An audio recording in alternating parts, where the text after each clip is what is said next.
had a young friend named Madeline, and I just adored her. We shared a love for animals and art and silliness.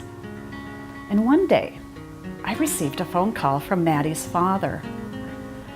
And he said, "Cheryl," he said, "I have heartbreaking news." He said, "Maddie has really given up on life."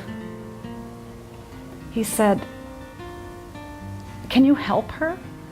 And I thought, what could I do? I was 1,800 miles away. I was in Florida, and I thought, what could I do to help this young girl who was in so much pain and feeling so much despair? So I began to send her notes and cards every day, and I'd send silly little stories, and sometimes I shared stories of my own experiences when I went through a little depression, and I felt hopeless. But nothing that I sent to Maddie seemed worthy of her pain. Until one morning, I had this like breakthrough. I thought, what if I wrote her a little book that she could keep on her nightstand, and this little book would have a promise in it, a promise that she could call me any time of the day or night, and I would always be there for her no matter what. Because that's what I would have wanted when I was a teen. Someone that I could have called in the middle of the night, maybe just to cry with or laugh with. So I wrote her this little book, and it began like this. At the heart of this little book is a promise. It's a promise from me to you, and it goes like this. If you ever need someone to talk to, really talk to, someone who will listen, really listen to what's in your heart and on your mind, call me, call me. Call me early, call me late, just call me. And I put in the book a little place, I put my name in it, and I put my phone number in it in case she forgot my phone number.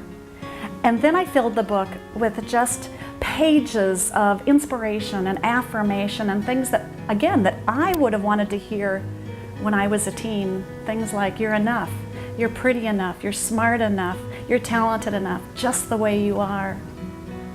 When you compare yourself to others, it's just going to make you unhappy. And that's the truth, nothing but the truth. Believe in yourself. I believe in you.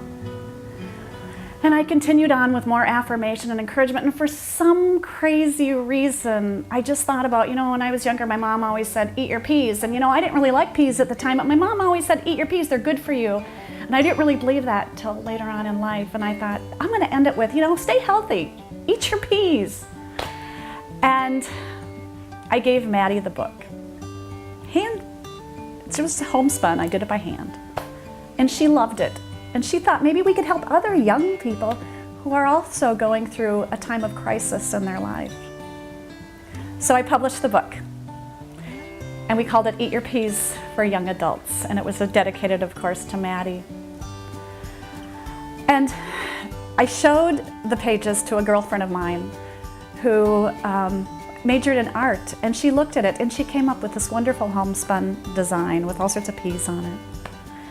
And once we introduced the book to the marketplace, the most amazing thing happened. People came up to me and they said, "Cheryl, do you have this promise for adults? I need to give it to my sister Sally. She's going through a really tough time right now. Hey Cheryl, do you have that book for girlfriends? My girlfriend's husband just left her and she's devastated. I need to give that promise to my girlfriend." And we heard this again and again and again. People wanted all these different titles, and before long, Eat Your Peas for Daughters, Eat Your Peas for Mothers, Eat Your Peas for New Moms. Many titles followed. And what is so amazing is the number of letters and testimonials that we receive from people. I'll never forget the one I received from Susan. She had been in the hospital and she was very, very ill with Crohn's disease. She'd given up the will to live. She had been in pain and so much discomfort for so many years. And she said she had just come out of unconsciousness, and she was laying in bed, and her husband read her this book that her daughter had given to her. Her daughter wanted her to hear these words. And it was the Eat Your Peas for Mothers book. And she said that after having had that book read to her, and it was a gift from her daughter, and all the words that were in this book of how much her daughter loved her, and her daughter wanted to give her this promise that she was going to be there for her, no matter what her mother was going for. I'm going to be there for you, Mom.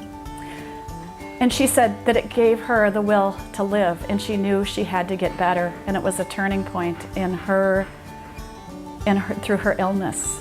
And she wrote me the most beautiful letter. I got to tell you, I happened to just pick up that email when I was just about getting ready to get off a plane, which is strange. Why would I pick up my emails as I was getting off a plane? But I was so inspired by the subject line, and I read it, and I just broke down and started sobbing.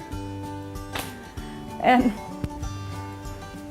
maybe it's because I feel so much empathy for people, and I know that not everybody's life is happy all the time, and I want it to be. I want people to be happy and enjoy this beautiful gift that God has given us, life. Every breath that we take, every moment that we have with a loved one is so precious. And I'm so honored and so privileged to be part of people's stories. People always write to me and they say, "Thank you for helping me express the words that I could not find." Today we've reached over 700,000 people with these books.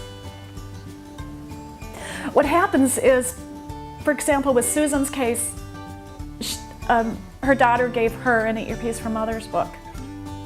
But then Susan looked in the back of the book and it said they also have the books for daughters. So of course she wanted to pay that promise forward and give the promise back to her daughter. So she bought an Eat Your Peace for Daughters book for her daughter. And the promise goes on and on. Sometimes entire families have these books because they want to promise one another that they'll be there for one another throughout life's great, hilarities as well as heartaches.